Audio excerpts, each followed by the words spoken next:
It's Monday, February 10th, 2025, and this is Daily Tips that may or may not help you. I'm Ned, that's Arielle. Today is Arielle's tip. Hello. This is Arielle's tip, but really it's Cecily Reed's tip. That's the handle of somebody on Threads who does not know that they have given us a tip for Daily Tips that may or may not help you. Ned, I would actually like to hand the microphone over to you for this one. Would you please read Cecily Reed's thread?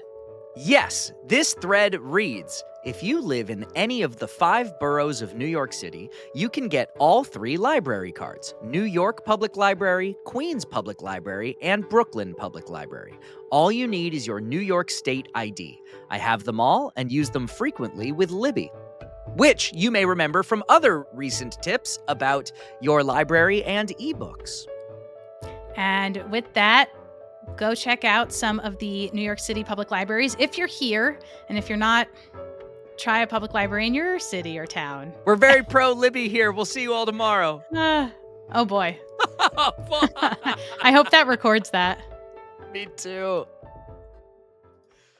Do you work from home or you work remotely? Well, today's tip on Daily Tips that may or may not help you is for you. And the tip is simply this: switch up where you're sitting to get your work done. If you're at home, try moving to a different table or turning your chair a different way. If you're in a co-working space, try picking up a different desk or exploring a different nook. Sometimes when we sit in the same spot, we can end up in sort of a monotonous rut that doesn't allow us to get our best work done. For me, since I've started recording this podcast, I've sat at my desk every time. So today I came out to my terrace to record this episode and get a little bit more work done. This is Daily Tips that may or may not help you. Today is Tuesday, February 11th, 2025. I'm Ned, one of your hosts. My co-host Arielle Nissenblatt couldn't be with us today, but we will be back tomorrow with our guest tipper of the month, and we can't wait for you to hear the tip. Pasta is my favorite food in every single region of the world, and that's why I'm really excited to have you here, Catrin Skaperdas, for our second guest tip of the month. You have a podcast called Italian for Sure. Why don't you quickly tell us about you for the folks who didn't catch us last week, and then jump into your tip of the day? So I am an expert in podcast development, specifically audience development. I do have a podcast, as you mentioned, called Italian for Sure, the podcast about Italian culture. And I'm an American who moved to Milan, Italy a little over 2 years ago. So if you want to blend in as a foreigner in Italy, my tips are: don't use a spoon to twirl your pasta. Don't ask for salt and pepper or any sort of condiment after receiving your food. Don't drink cocktails with your food. Cocktails are to be consumed before your dinner, during aperitivo, or after your dinner. When you're having pizza, have beer or Coca-Cola, not wine.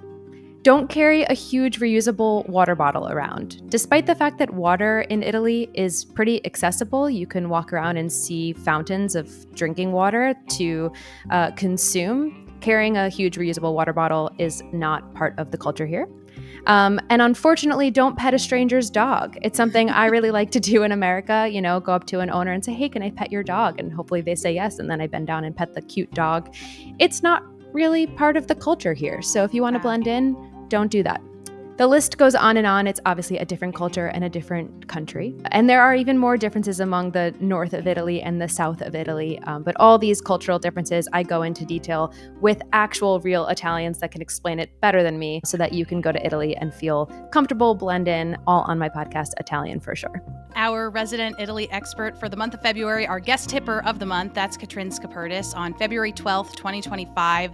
This is Daily Tips that may or may not help you. Ned and I will be back tomorrow with another tip. Arielle, do you have a tip for me connecting with my friends a little deeper? Sure. Yeah, let's put it that way, you cheese ball. Oh my God. So I am going on a trip later this month, and I just came back from a trip with 2 different friend groups, and for both of those friend groups, I made personalized bingo for our friend group and for this trip.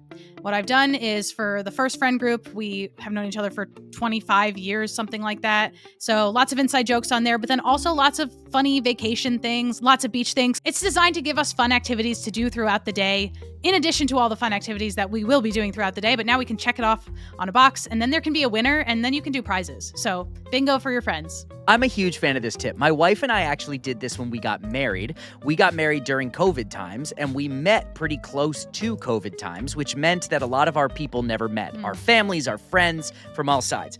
And we threw a huge party when it was safe, where we had bingo cards that were 5 different cards that got handed out to everyone coming in the door, so that you were forced to mingle with the people you didn't know and learn something about the other community. I love bingo at a big party. I love this tip. I've never done it on a friend trip, and now I'm desperate to do it.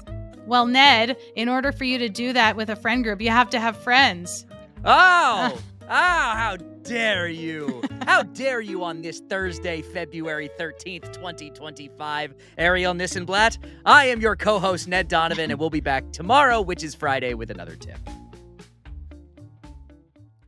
Arielle, the other day, I was eating a bowl of soup, and I burned my mouth when I took my first bite. And my immediate reaction was, the soup's too hot.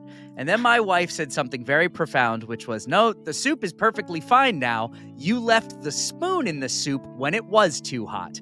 And she was right. And the tip of the day is this: when you pour yourself a bowl of soup or whatever, don't put the spoon in the soup and then wait for it to cool down. Keep the spoon out of the hot bowl of soup and protect your mouth when you put the soup in your mouth.